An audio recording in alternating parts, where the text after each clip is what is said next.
Sabi ko nga dun sa kausap ko kanina na may hawak na, my God, you cannot believe it. The pulburon, the pulburonic issue is real. Grabe, you cannot believe it, darling. Pero, sabi ko nga doon, kung napagtiisan ko since August of 2022 na nilabanan ang jutang jinining kuting na gobyerno, then, ilang buwan na lang ba? Kung anong gusto nila, nang may hawak nitong pulboronic na ito, evidence, maluloka kayo.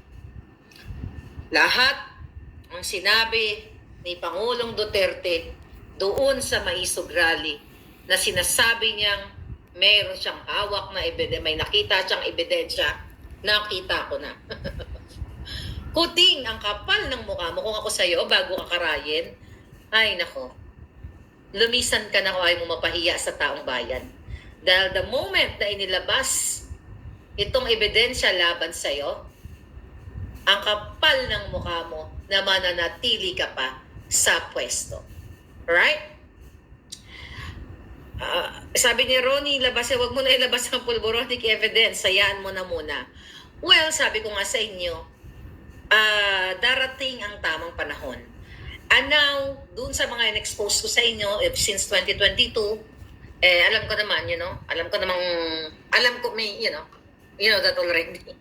Pero nadagdagan yung ebidensyang nakita natin. Na itong si Marcos Jr. ay talagang bangag na bangag at hanggang ngayon ay patuloy ang kanyang sesyon. Diba? Baka mababadaan kayo sa BGC. O, diba? Diyan nakatara si Sandro, yung kanyang Junakis. O, baka mapadaan kayo dyan at makita nyo yung kanilang mga sesyon-sesyon. Dahil dyan din nagsisesyon si Kuting. Dati pa. Ganon. Grabe ka Siyempre, pala. mas masarap sa Malacanang, di ba? Gising nga ng madaling araw si Kuting, sabi niya silang magkakaibigan. Alas 2 ng madaling araw, minulto daw sila. Alas 2 ng madaling araw. Kaya kung sabi ko, alas 2 ng madaling araw, ba't kagising dun sa sulok ng maidilim? Ibig sabihin, nagpupulburon ka. Or ano ginagawa mo? Alam nga naman, nag-orgy sila. Nabili na nila ang building sa BGC, sabi ni Trollbuster. Oh, wow. Grabe, ano? So, mga kababayan, stay cool. I will try to stay cool. So, dun sa mga ginigipit, kayo dyan, Pastor Kiboloy, Arnie Tebes, na ngayon lumalaban ka dyan sa iyong asylum, dyan sa Timor-Leste, General Macanas, okay, the General's View, lahat ng ginigipit, Attorney Vic, Rodriguez, well, wala naman kasi Attorney Glenn Chong, na mamaya makakapiling natin, lahat ng mga ginigipit kayo, mga OFW, konting kebot na lang tayo. Yes, 100% malinaw pa sa sikat ng araw ang pulboronic evidence na pertotohanan na si Kuting. Kaya mag-fiesta na kayo, magpalitsyon na kayo. Mag-party na kayo. Grabe, syokot ako. Sino na syokot? Sabi ni Superga na syokot ka. Okay?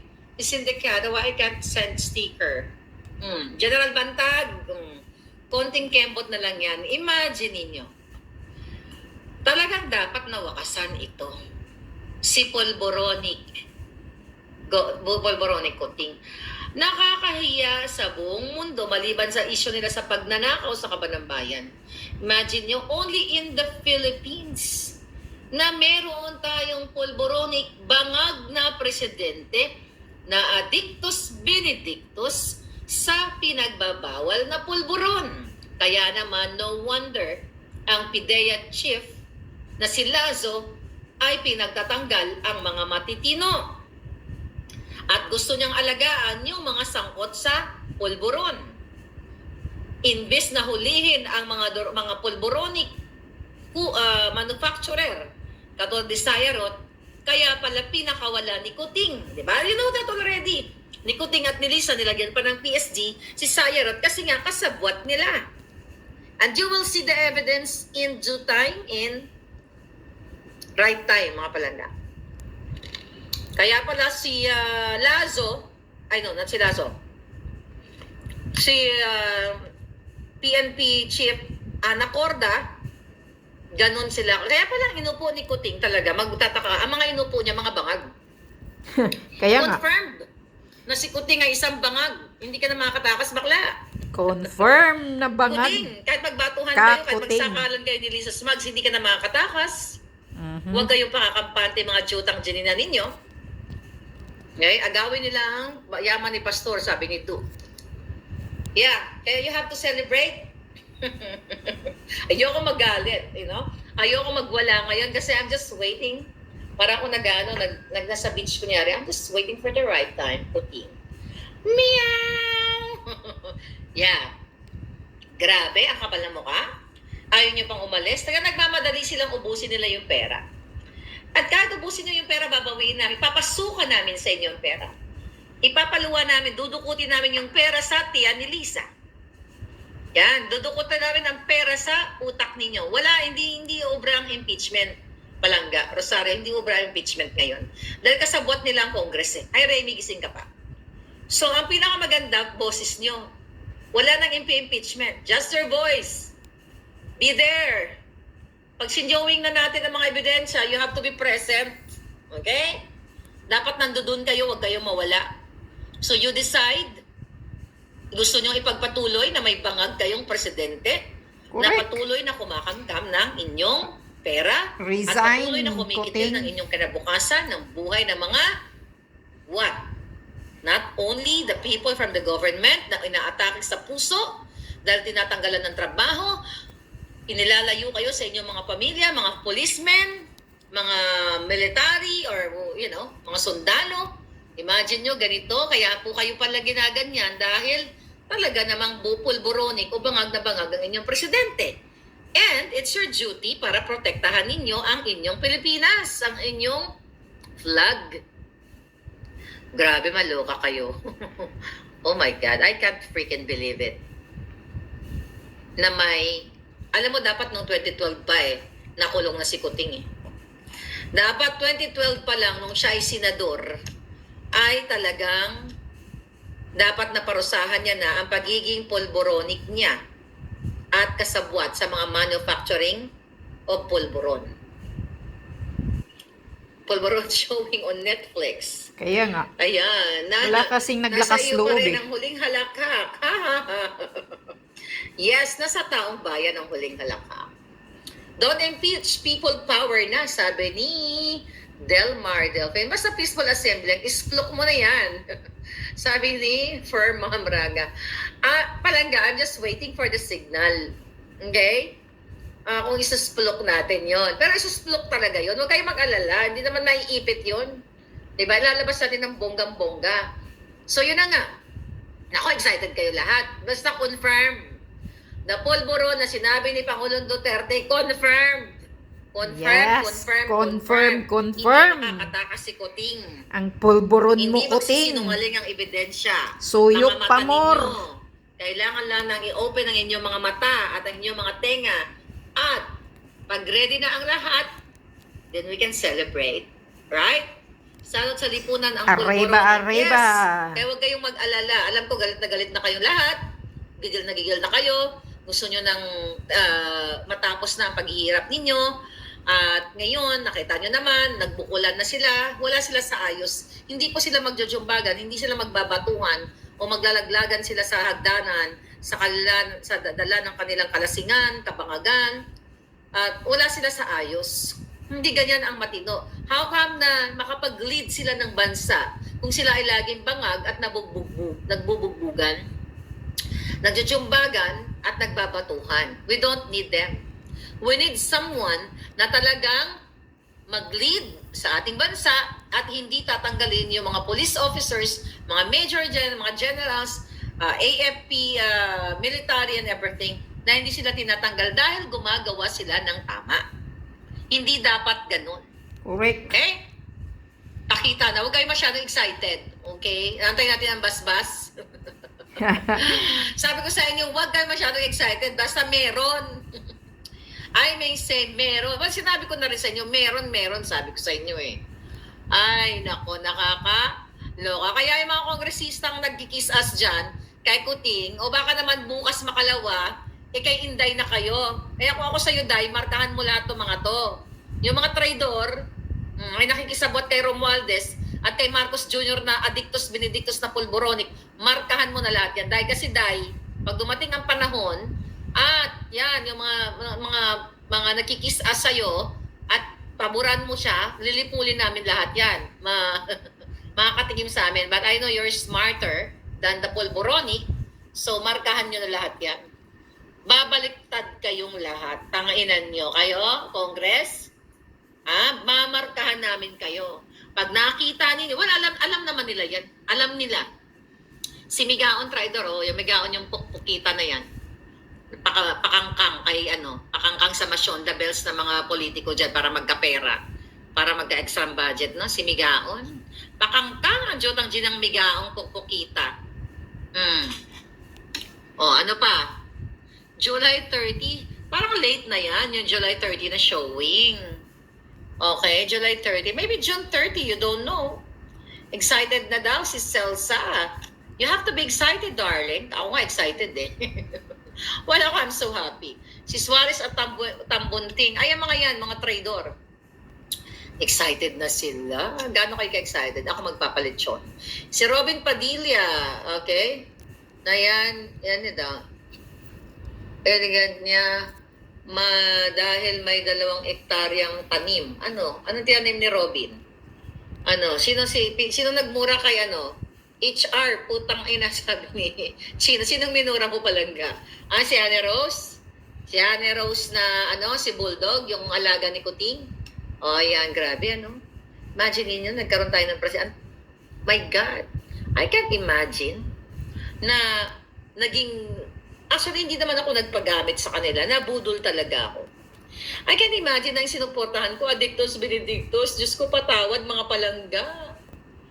I can't imagine myself na sumuporta sa mga hayop na itong Adictus Benedictus. At ikaw, Liza, meron pa akong bagong, wag muna natin pangalanan. Ikang hayop ka.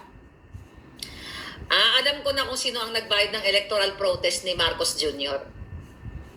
In due time, malalaman ninyo. Pag gusto niyang magpasabi. Yung hayop na Lisa na yan, na talaga naman wala kayong kapera-pera, nang kukutulang kayo ng mga negosyante at mga kamag-anak ninyo, na gusto nyo makapera, bayaran mo. Yung electoral protest, I think binigay sa kanya ba o pinautang or what? 'Di ba? Bayaran ninyo yung mga inutang ninyong mga hayop kayo. Electoral protest ni Kuting, imagine ilang milyon yung binayad nila? 70 million noong 2016 dahil dinaya daw siya, si Kuting. Tapos ngayon, sabot pala ni Smartmatic, inutang, may nagbigay sa kanila ng pera. Nalaman ko na ngayon kung sino ang nagbigay sa inyo. May ebidensya din. Ayop kayo. Kaya pala, nung tinanong, alam nyo, meron noon article, wag muna lang ngayon kasi sabi nung nag-informer natin, wag muna, it's not yet time. Nung panahon na may lumabas na article na si Lisa ay nanglilimos ng pera dito sa taong ito, may message kitang hayop ka. Nalala mo yon, Lisa? Wala na kasi yung mga message. Nagpalit ako ng telepono Kung alam ko lang na mabubudol to, lahat ng messages namin since 2017 dapat in-screenshot ko na report ko. But, nalala mo, Lisa Impacta, total nakikinig kang inayupa ka.